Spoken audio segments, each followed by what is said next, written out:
18절에 있는 말씀입니다. 우리 찾으셨으면 아멘 할까요?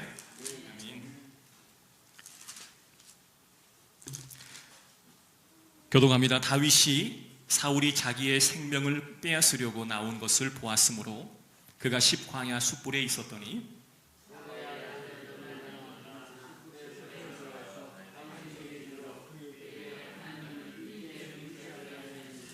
곧 요나단이 그에게 이르기를 두려워하지 말라. 내 아버지 사울의 손이 내게 미치지 못할 것이요 너는 이스라엘 왕이 되고 나는 내 다음이 될 것을 내 아버지 사울도 안다 하니라. 그 사람 여호와 앞에서 언약하고 다윗은 숯불에 머물고 요나단은 자기 집으로 돌아가니라. 아멘. 여러분 설악산 가보셨습니까? 대천봉 가보셨습니까? 이 가을에 꼭 한번 가보고 싶은 곳이 있다면 이제 설악산 대천봉이죠. 낙엽이 굉장히 많이 져 있을 것 같다 생각이 들어집니다. 어느 한 시인이 이 설악산 대천봉에 올라가 그 감격스러운 마음을 시로 옮겼습니다. 발 아래 구부리고 엎드린 작고 큰 산이며 언덕과 골짜기의 마을들이며 먼 바다를 내려다보면 온통 세상이 다 보이는 것 같고 또 세상살이 속속들이 다 알 것도 같다.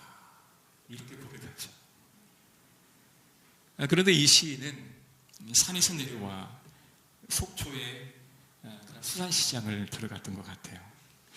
중앙시장 바닥에서 늙은 함경도 아주머니의 신세 타령도 듣고 뒷골목 땀내도 맡고 싸구려 마늘장수와 실랑이도 하고 젊은 부부의 사랑 싸움 소리질 소리에 잠도 설치고 보니 세상은 아무래도 산 위에 보는 것과 같지 않는 것 같다. 이렇게 시를 썼습니다.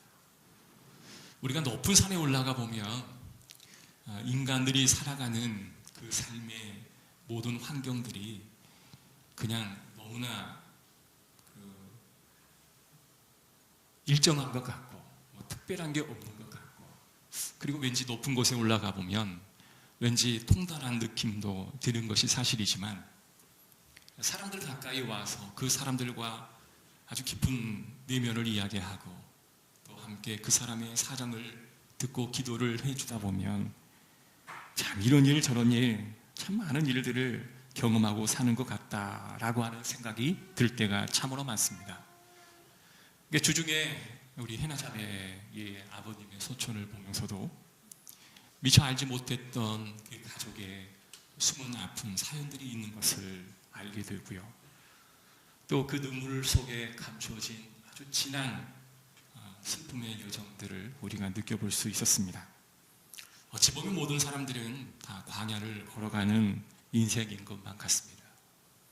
제가 한 달 전에도 룻기서의 말씀을 통해 광야와 같은 인생을 잘 살아 헤쳤던 룻과 라헬이 예수 그리스도의 족보의 계보에 참여하는 자가 되었고 모든 사람에게 선한 영향력을 끼치는 사람이 되었다라고 하는 주제로 말씀을 드린 적이 있었는데 오늘도 제가 이 상처와 아픔을 경험하는 우리 성도들이 있기에 또한 이와 같은 말씀을 함께 나누기를 원합니다.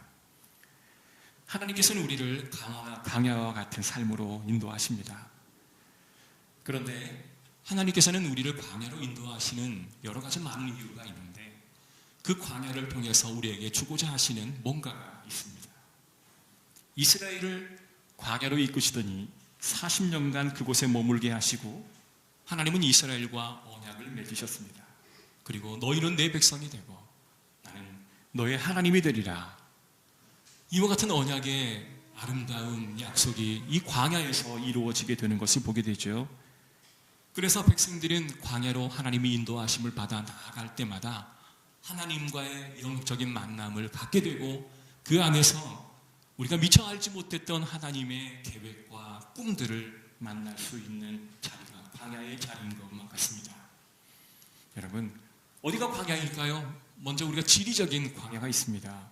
이스라엘 백성이 40년 동안 있었던 그 시나이 반도, 유대 땅인 사해가 기준으로 그 위쪽인 곳도 있고 아래쪽이 있는데 아래쪽이 광야입니다.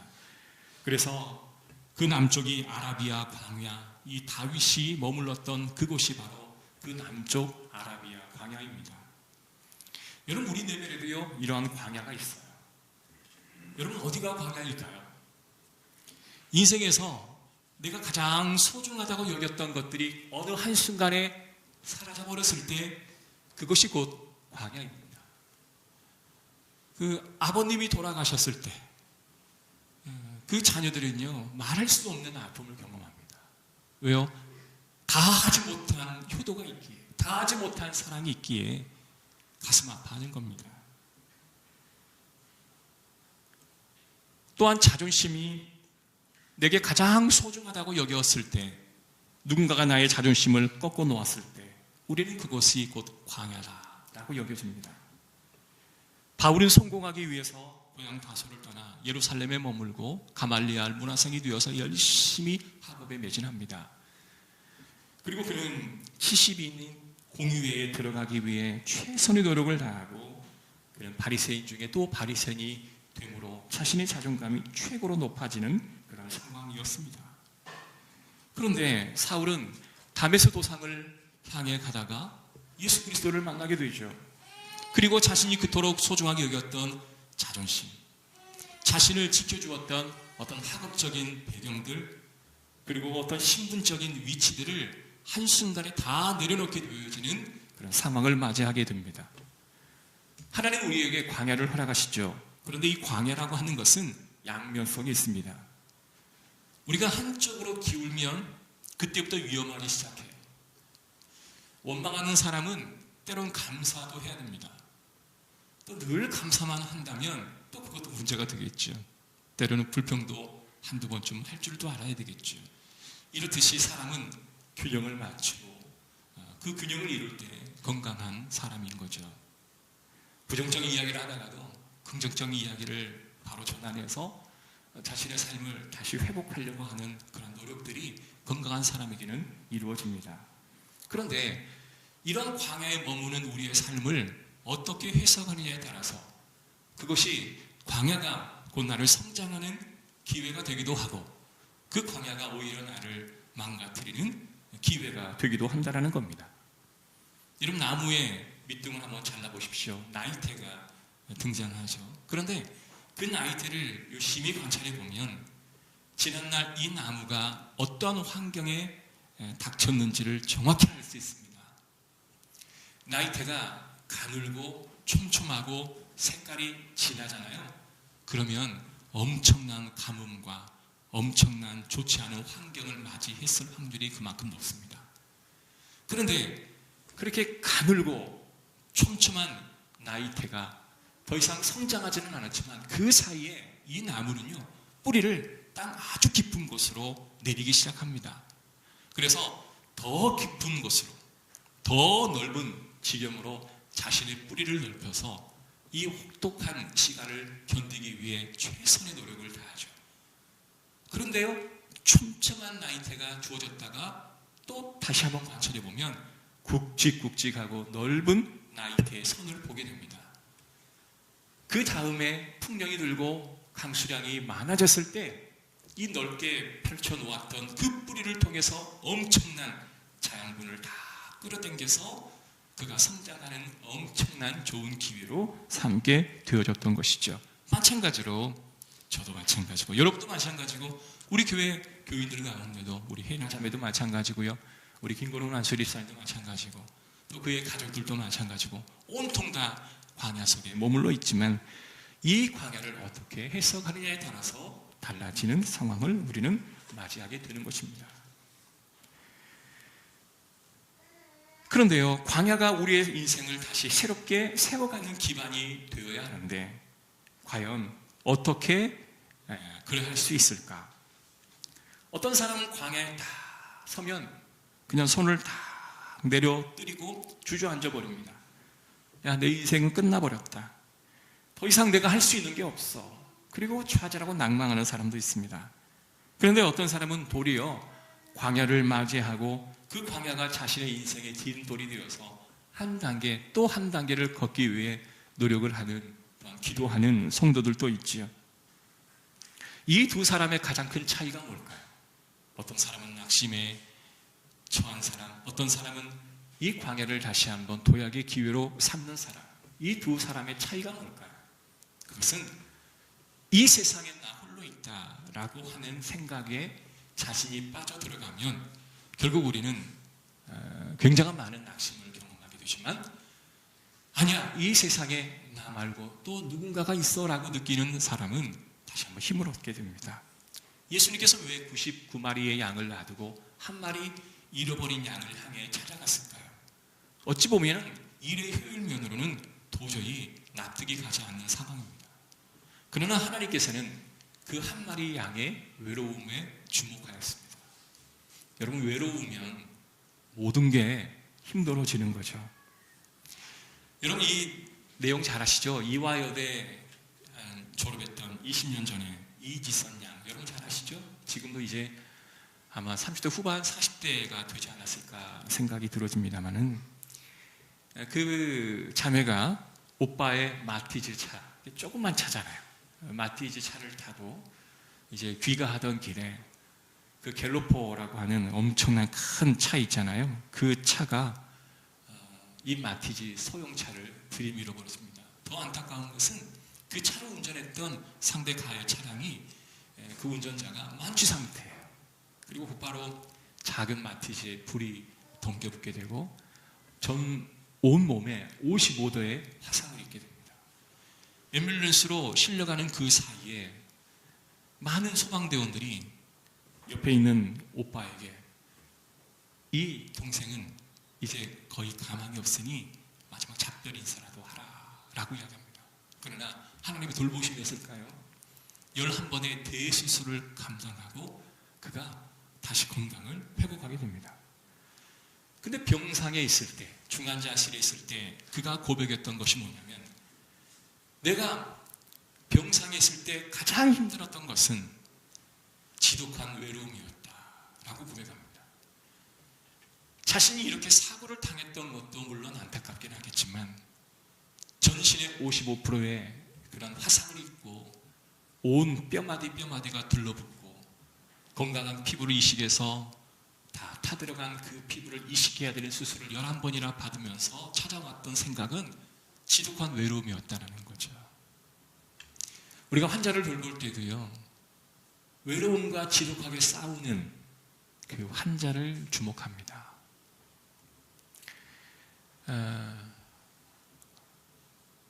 그 죽음이라고 하는 것은 모든 사람들도 동일하게 달려가는 그런 여정이긴 하지만, 유독이 이런 아픔을 많이 느끼고 죽음으로 향해 한 움큼씩 걸어가는 분들은 가장 많은 지독한 외로움과의 전쟁을 벌이고 있습니다.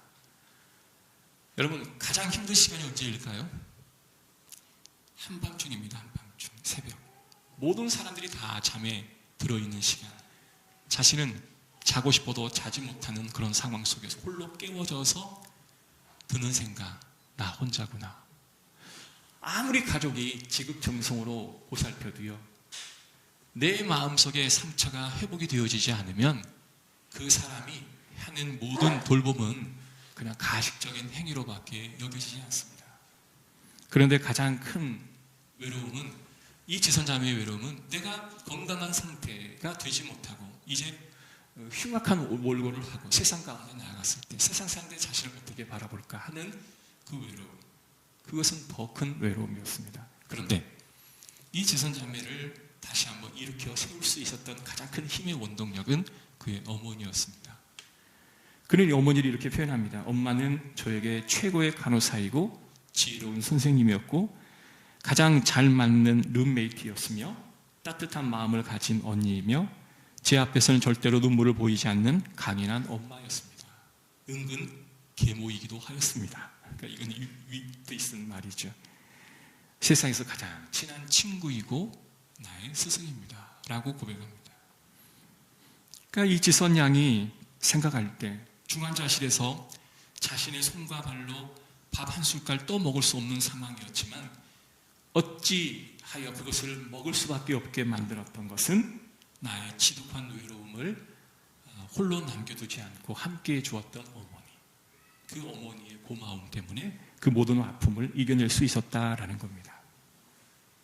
여러분, 그런데 그 어머니는 대체 어떤 힘으로 그렇게 병간호를 할 수 있었을까요? 바로 하나님이 우리 딸과 함께하고 계시다라고 하는 믿음 때문이었습니다. 우리는 어떤 상황이 되어지면 그냥 주저앉아 버린 분도 있지만, 그러나 그 속에서 하나님을 만난 분도 있어요. 근데 참 놀라운 것은 그 속에서 하나님을 만나는 분들은 대부분 그 하나님과 가까운 동행자로 여겼던 누가 함께 있을까요? 그 성도들이 만남이 주어졌을 때 그 하나님의 사랑을 느낄 수 있는 거죠. 사랑 성도 여러분, 광야에 가면 우리는 하나님의 손을 체험하게 됩니다. 세상에서 우리가 서 있을 때에는요, 하나님의 손은 절대로 느껴지지가 않아요.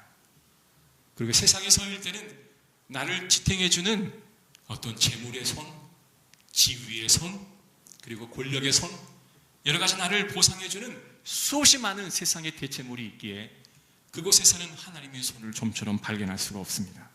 그런데 일단 하나님이 우리를 인도하시는 광야로 접어들게 되어지면 우리는 그 세상에서 보였던 손들은 하나도 보이지 않고 오직 하나님의 손, 한 분의 손만 보여지게 되어지는 것입니다. 여러분, 광야는 이러한 손이 하나도 보이지 않고 존재하지 않으니 얼마나 세상을 살아갈 때 힘들 수 있겠습니까? 그러나 한편으로는 하나님의 손이 그의 삶을 붙잡고 있음을 그가 체험하고 놀라운 하나님의 은혜를 깨닫는 시간이 곧 광야의 시간이 되어지는 것입니다. 이전에는 내가 조금만 힘들면 누군가가 금방 와서 나의 손을 붙잡아 주었어요. 여러분, 힘들 때 손을 잡아주는 것은요, 가장 큰 힘이 되어집니다.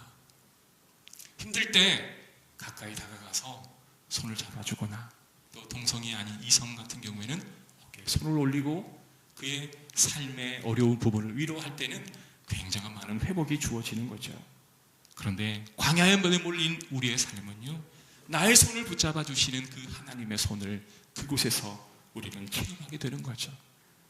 그래서 비로소 우리는 광야에 들어서게 되면 내 손을 잡아주신 분이 하나님의 손이었구나, 이 손이 바로 하나님의 손길이었구나, 여러분, 이렇게 내 마음속에 와닿게 되어지는 것이죠.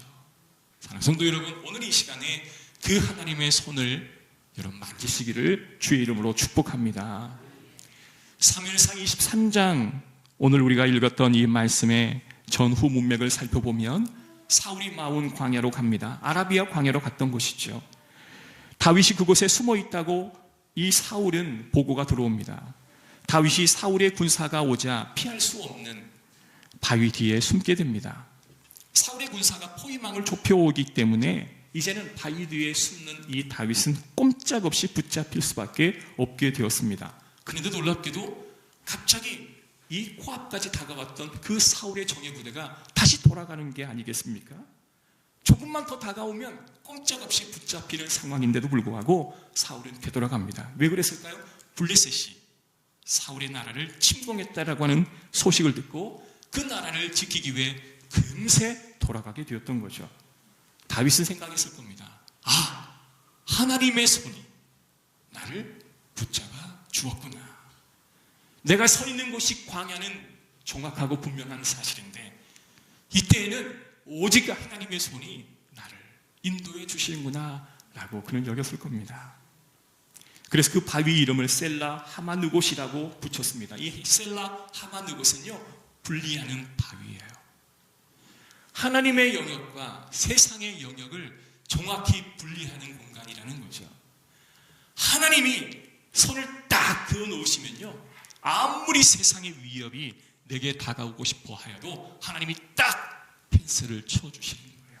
다윗은 그거를 깨달았던 것입니다. 여러분, 인생의 광야를 걸어갈 때 하나님이 쳐주시는 그 섬 너머로 들어올 수 없는 그 상황을 보면서 얼마나 마음이 든든할까요? 다윗은 상황은 여의치 않았으나 그런 마음이 든든했습니다. 왜요? 하나님의 손이 자신을 붙들어 주고 계시다라고 하는 확신을 갖기 때문이었습니다. 고통 가운데 있는 성도 여러분, 지난 한 주 동안도 수없이 많은 어려움으로 힘들어했던 성도 여러분, 여러분 눈을 떠 보십시오. 하나님의 손으로 그어놓으신 그 경계의 선을 주목해 보시기를 간절히 소원합니다. 사무엘상 24장으로 넘어가면 여기에서 있어서는 안 될 것 같아 이 다윗은 또 다시 자리를 피합니다. 그래서 엔게디 그곳으로 도망가죠. 엔게디는 요새도 많아 그래도 자신의 몸을 숨길 필요가 있었고 그곳도 많을 거라 생각했습니다. 그런데 이 사울이요 블레셋을 쫓아내고 돌아오는 길에 다윗이 엔게디로 갔다라고 하는 첩보를 듣게 됩니다. 그리고 정예 군사 3,000명을 선발해 아주 용맹하고 잘 훈련된 용사 3,000명을 이끌고 추격해 옵니다. 여러분 얼마나 힘이 들고 어려웠을까요? 그런데 갑자기 다윗이 숨어 들어갔던 그 동굴 안으로 왠지 낯익은 인물 하나가 그 동굴로 들어오는 게 아닙니까? 3,000명의 호위를 받고 왔던 그 사울이 자신의 무장을 다 해제한 뒤로 용변을 보기 위해 그 자리로 들어오는 거였어요. 다윗은 금방 알 수 있었습니다. 지난번 바위 밑에 하나님이 나를 지켜주셨던 것처럼 이 엔게디 동굴에서도 포위를 당하였지만 이제 사울이 자신의 포위를 당해야 되는 상황을 역전시켜 주셨음을 다윗은 직감적으로 알 수 있었습니다. 누가 나를 지켜주는가? 누가 나의 인생을 뒤에서 묵묵히 후원해 주고 있는가? 다윗에게는 오직 하나님 한 분밖에 없었습니다. 이 본질의 체험을 하고 난 다음에 하나님께서 그 다윗을 통해 놀라운 일들을 또한 펼쳐 가셨습니다. 여러분 우리는요 이러한 사실의 존재의 본질을 알고 있지만 또 원망스러운 일이 생기면 또 금방 원망하고 좌절하지 않습니까? 모세 하나님의 백성을 출애굽하여 광야로 이끈 다음에 백성들이 막 원망하는 거예요. 야, 우리를 언제까지 이렇게 내버려 둘 것이냐?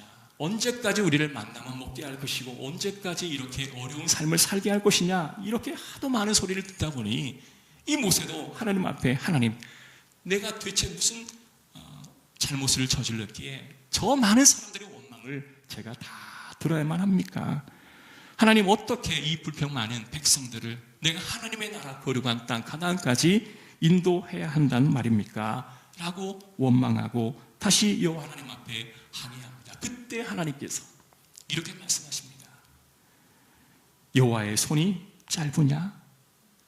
이 한마디는 이 모세의 마음을 완전히 되돌이키는 역사적인 순간이었습니다. 모세야, 내 손이 그렇게 짧은 것 같니?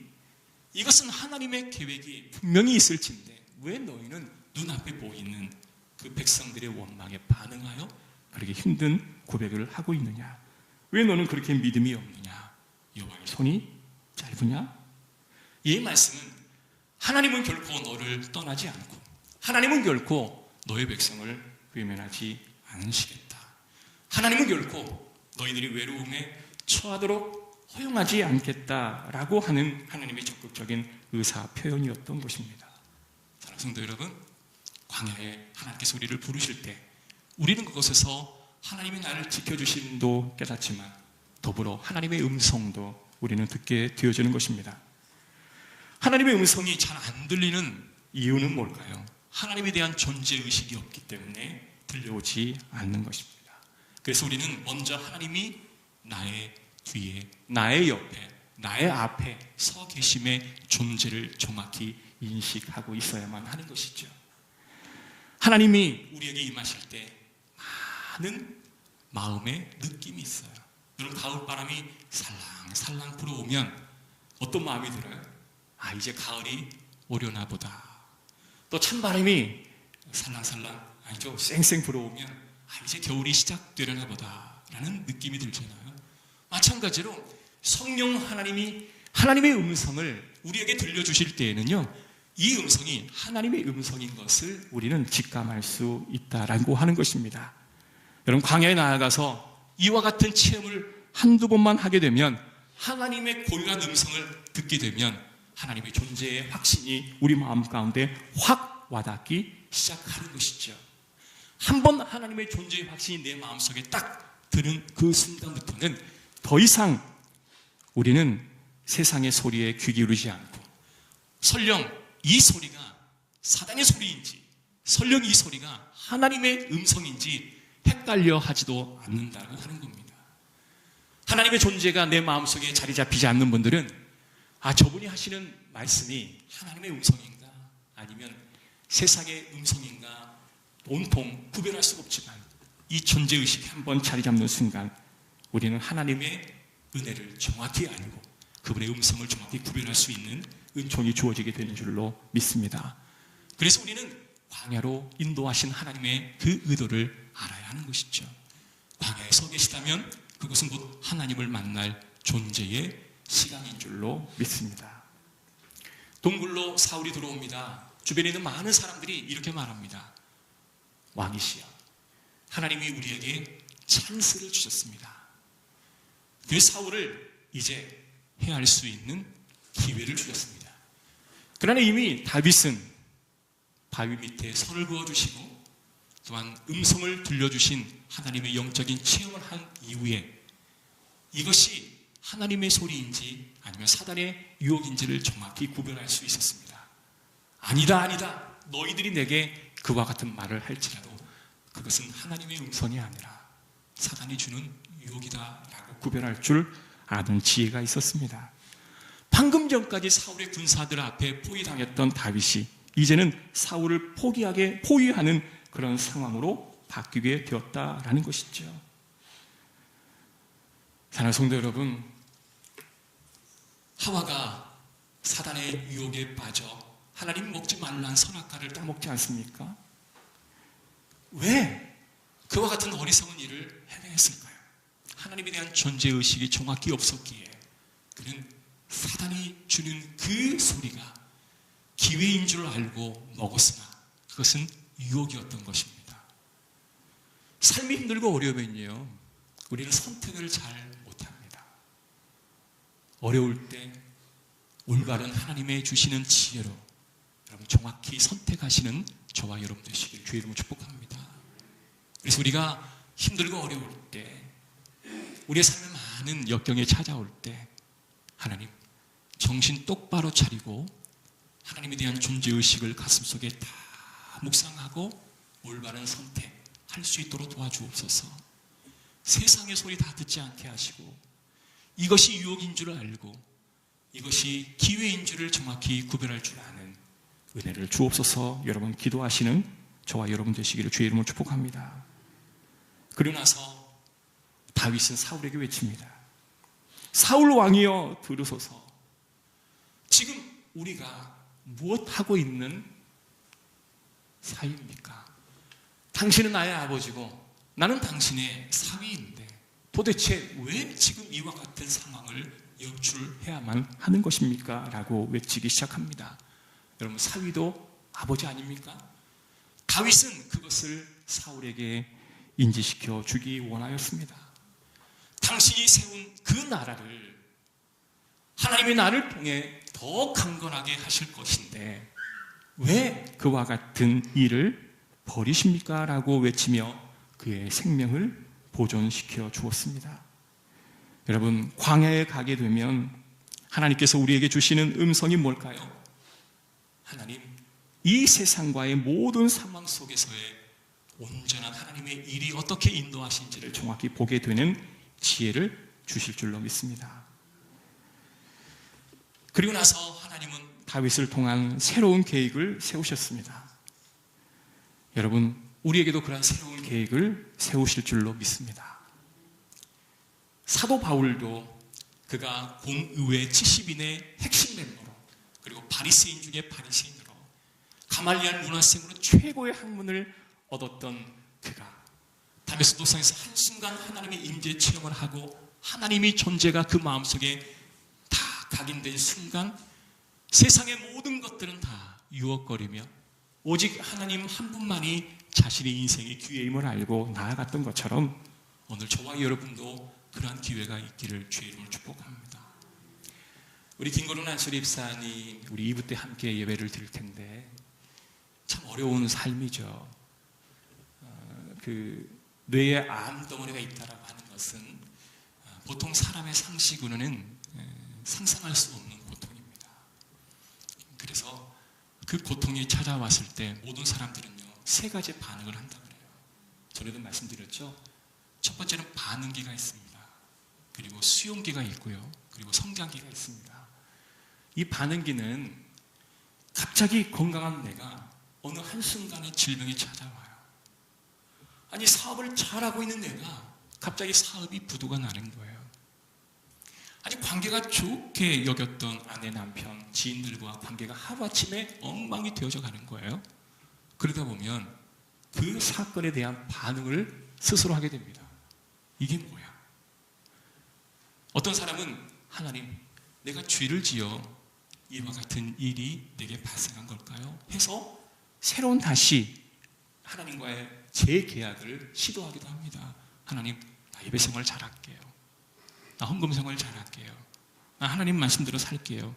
이렇게 반응하시는 분도 있습니다. 또 어떤 사람은요, 화가 나는 거예요. 내가 도대체 뭘 잘못했기에, 내가 도대체 무슨 하나님 앞에 잘못한 일이 있기에 나에게 이와 같은 아픔을 주시는가 라고 반항을 하기도 합니다. 그런데 이것은요, 여러 번 왔다 갔다 해요. 계속적인 반항만 하는 게 아니라 때로는 마음속에 재각오를 하기도 하고 또 반항하기도 하고. 여러분, 홍해 앞에 건넌 이스라엘 백성들이 속고치면 하나님 앞에 찬양했지 않습니까? 그랬던 그가 불과 2개월도 안 된 시간에 그는 불평하였던 사람이 되었던 것처럼 모든 인생은 그렇게 다 반응기를 접어들게 되죠. 근데 반응기를 지나게 되면 그 다음에 찾아오는 게 뭐냐면 수용기가 옵니다. 내 병이 더 이상 인간의 의로는, 의학 기술로는 고칠 수 없구나. 나의 부족한 이 모습으로는 도저히 하나님의 뜻을 감당할 수 없구나. 이렇게 모든 상황을 수용하게 됩니다. 그래서 이제는 그 수용기에 우리가 꼭 해야 될 게 뭐냐면 오늘 우리 교인들과 함께하는 그 작업입니다. 그래서 지난주에 말씀드렸던 것처럼 말기암 환자가 이제 얼마 안 있으면 하나님의 나라로 갈 때 인간과 인간과의 관계의 끈이 잔뜩 얽혀 있기에 환자가 떠나보내는 자보다 떠나는 자가 훨씬 더 힘든 거죠. 그래서 적절한 작별 인사를 하는 것은 그 환자가 그 상황을 수용하는 데 엄청난 큰 도움을 주는 그런 돌봄의 하나의 과정이기도 합니다. 그래서 혹시 아들에게 제가 편지를 쏘을 수 있으면 좀 쏘아달라고 부탁을 했고요. 근데 조금 우리 교회를 다니는 청년이 아니기에 좀 낯설겠죠. 그렇게 하지 않는다 할지라도 우리 교회들이, 성도들이 했던 조금 이따 영상을 잠깐 볼 텐데 그 영상을 통해서 함께 나누기를 원합니다. 그러다 보면 마음속에 그래, 내가 이제 천국을 소망해야 되겠구나 라고 생각하다 보면 그때부터 성장기에 접어들게 돼요. 그래서 하나님께서 내게 주신 사명이 있었는데 그 사명을 다 하지 못했구나. 남은 삶이 얼마가 될지라도 하나님의 영광을 위해 내가 살아야 되겠다라고 성장하게 되는 과정이 있습니다. 모든 상실과 어려움과 아픔을 경험하신 우리 성도 여러분, 비단 우리 김구룡 집사님, 해나 자매 아버님을 떠나버리는 그 아픔이 없는 성도라 할지라도 저와 여러분 다 광야에 놓여있는 백성입니다. 부디 하나님의 존재 체험을 하시고 하나님의 손을 부어주심을 인지하시고 기회와 유혹을 정확히 구분하셔서 하나님의 은혜의 방패에 들어가는 저와 여러분의 삶이 되시기를 주의 이름으로 축복합니다. 기도하겠습니다. 하나님 감사합니다. 우리에게 그러한 은혜를 허락하옵소서. 주 예수 그리스도의 이름으로 기도합니다.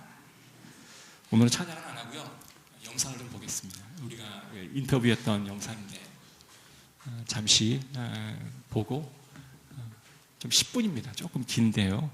지난날에 우리 김건희 지사님과 함께 했던 그 시간들을 우리가 상고하면서 함께 봐주셨으면 좋겠습니다.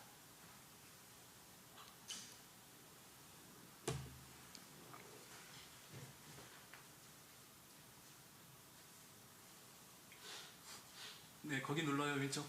여기 누르세요. 네, 거기. 오른쪽으로 옮겨야죠. 네, 털어주세요.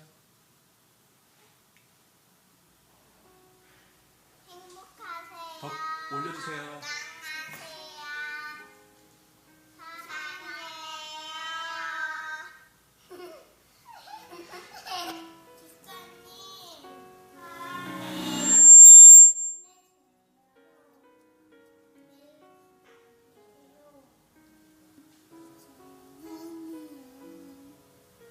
집사님을 위해 제가 기도를 하고 있고, 또 우리 교회 청년부를 비롯해서 여러 지체들이 집사님 위해 기도하고 있으니까 너무 염려하지 마시고, 우연이 없는 것 같아요. 그쵸? 하나님이 하시는 일이 모든 일에는 우연이 없고 다 그의 계획대로 지금 진행되고 있고, 또 그렇게 지금까지 왔고, 다음 내일부터 시작해서 또 먼 미래까지 또 그 우연이 없는 그 계획대로 집사님의 인생이, 삶이 하나님의 계획 안에 아름답게 진행되기를, 빛나기를 바랍니다.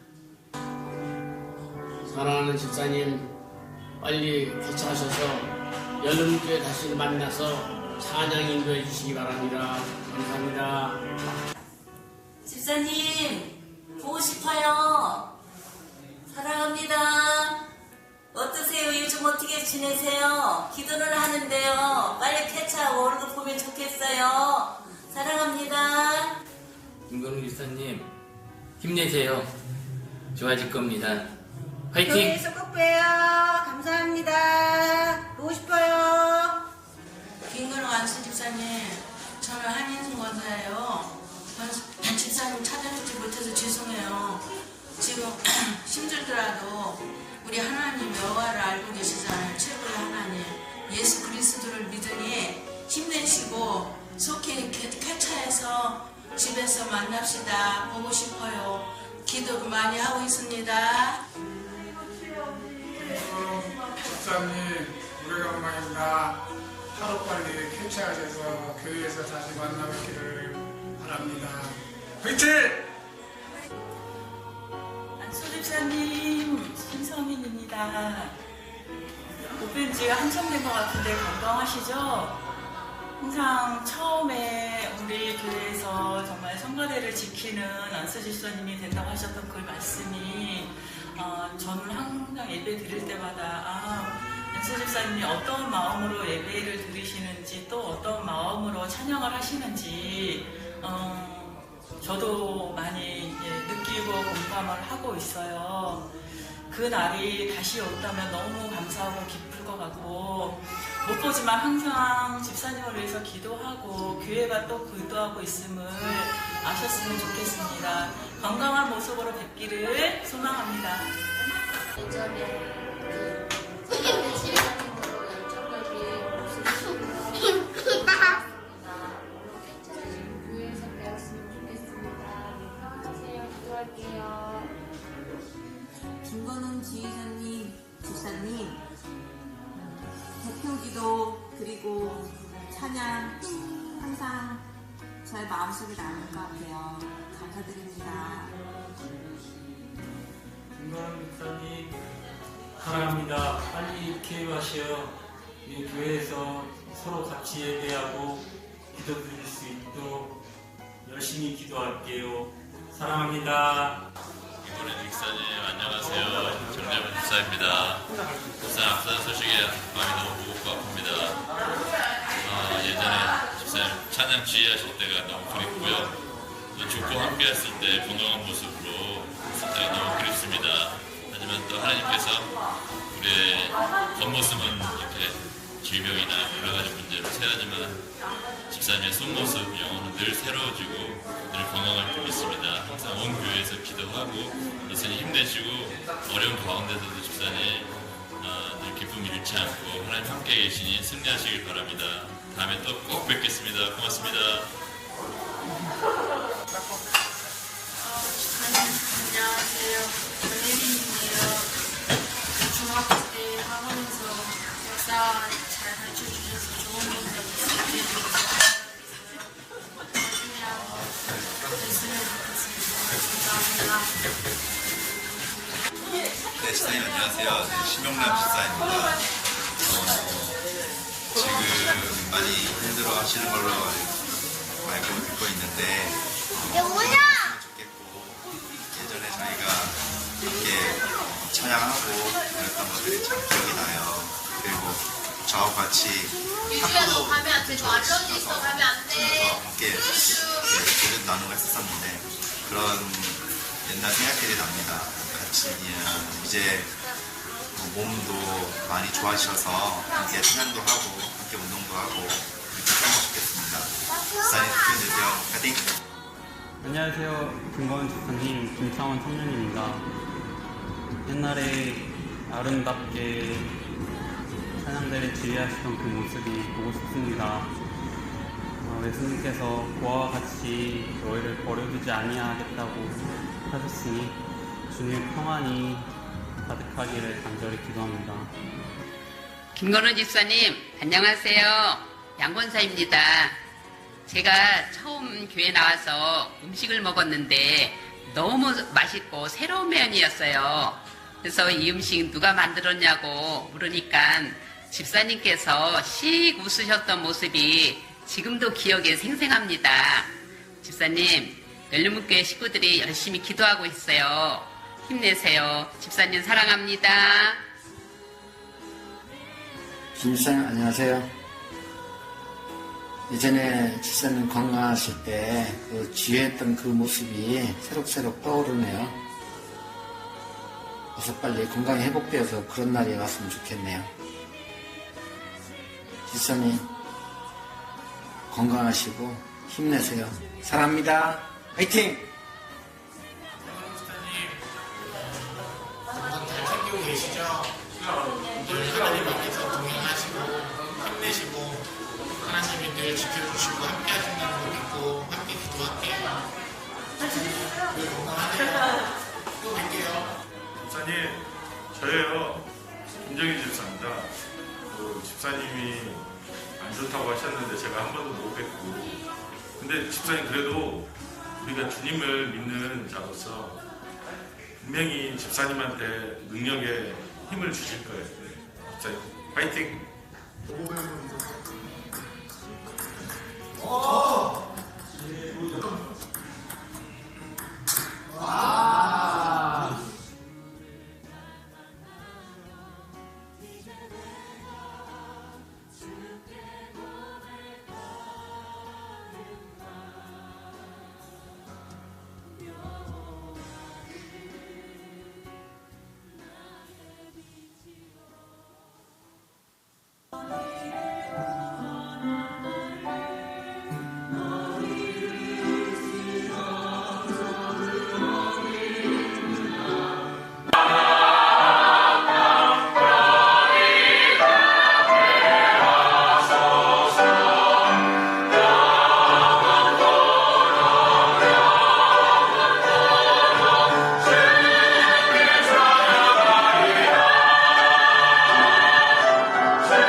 한 4년 전 영상인데요. 네. 여러분 만감이 교차하실 거라고 생각되어집니다. 그래서 저도 이제 김건우 목사님 생각하면 나빴던 기억이 단 한 건도 없어요. 보통 우리가 살다 보면 서운했던 것도 있잖아요. 왜 나한테 이런 말을 하지? 이렇게 생각할 때도 있는데 진짜 그런 적이 한 번도 없어요. 항상 용기를 주고 힘을 주셨던 분으로 인정되어서 저도 굉장히 마음이 이렇게 뭉클하네요. 여러분 오늘 오후 예배, 2부 예배 때 오실 텐데 혹시 오시지 못할지라도 마지막까지 잘 기도해 주시기를 바라고, 그리고 인간의 의학으로는 도저히 안 되는 상황이긴 하지만 하나님의 인도하심이 그의 삶의 여정에 함께 하시기를 위해서 기도해 주시기를 바라고, 그리고 마지막까지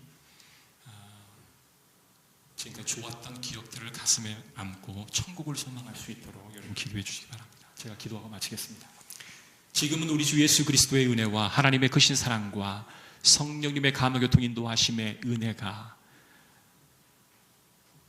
하나님의 인도하심의 끝자락에 머물러 이제 저 천국을 소망하고 있는 우리 김건우 안수립사님과 아버님을 먼저 떠나보내고 상실의 마음을 갖고 있는 우리 해나 자매와 또한 광야에 서 있고 하나님을 만나기를 원하는 우리 모든 성도들 머리 위에 지금부터 영원토록 함께 있을지어다. 아멘.